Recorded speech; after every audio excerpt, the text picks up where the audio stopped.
first record represents us the way we were 2 years ago. Yeah. Since then, I think we've evolved a lot as like individuals and a group.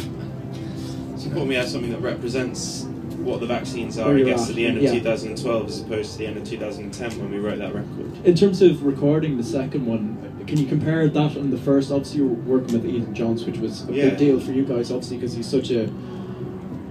I mean, you're big fans of the Americana stuff, the Kings of Leon stuff, so he's a big name. And just how did it differ from the first time out? I mean, like, I think like sort of the ethos was a pretty similar one. It was like to go out there and to go into the studio and make a completely live record and try and capture some energy and try and capture kind of the life and character that I think people see in our live shows. But I think we sort of kind of like pussied out a bit on the first record, and we sort of tried to make like a perfect sounding record, and we'd take like a line, and if there was a word a bit out of tune, or you know, like the drums were speeding up a bit, then we kind of replaced them. So it was a live record.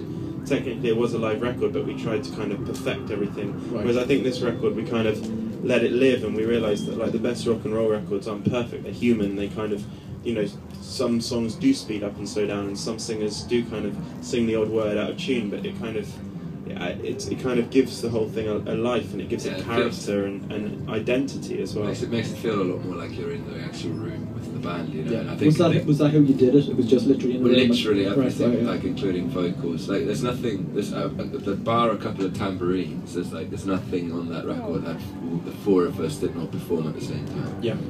How have you found kind of new songs have been received? I mean, have they just fitted in kind of seamlessly? Yeah, like really well. We'd sort of snuck in kind of as to avoid being sort of punishing people that come to. We sort of I don't want to do like 7, you know, like here's a half-an-hour section of songs you've never heard before. We didn't really want to go down that route. Because our jazz odyssey, exactly.